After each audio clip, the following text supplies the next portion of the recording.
Hi guys, good evening to everyone. Now is February 15, 2026, Sunday. So happy weekend to everybody. Guys, as you can see, andito na naman ako sa car fish pan ko kasi gabi na naman. So bago lang ako nagpapakain ng dinner. May nila guys. Oh, ito po ang mga pets ko guys, mga koi fishes guys. Oh.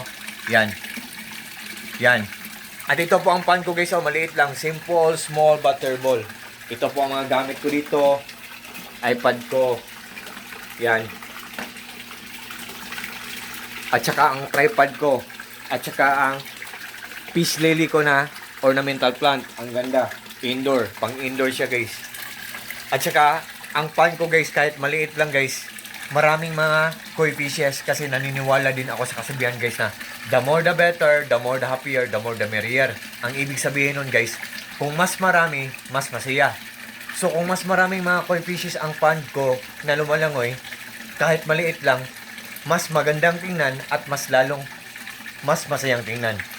Am I right guys? Diba? May point naman ako guys, diba? What do you think guys?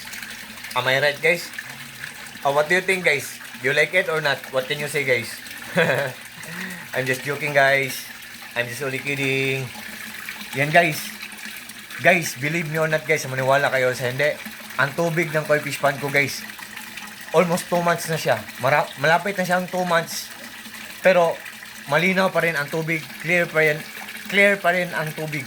Para pa rin malinis pa rin ang still ang tubig. Dahil yan dito guys. Ito guys oh. Mga UV lights ko. UV light ko na malaki at saka UV light ko na maliit.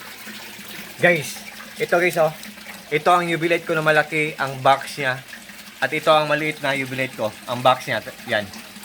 So, guys, ang purpose ng UV light po, pinapalinaw niya ang tubig sa aquarium at sa tubig sa pond, pinapalinaw niya.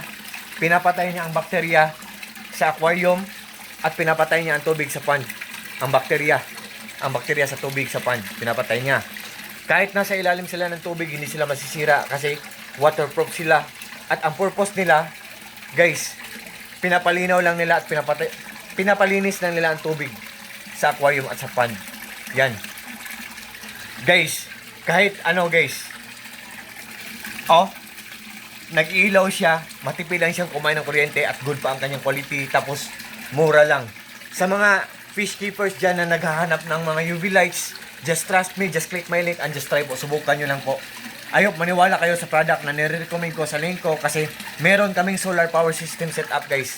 Zero electric bill kami every month, wala kaming binabayaran na kuryente maski piso every month kasi marami kaming mga solar panel sa bubong namin, sa roof namin at may generator kami, portable solar generator at may monitoring, nalalaman namin or namomonitor namin ang isang gadget kung matipid lang kumain ng kuryente. I hope mag-trust kayo sa akin guys. To all my friends, thank you so much sa trust at God bless us all and that's all.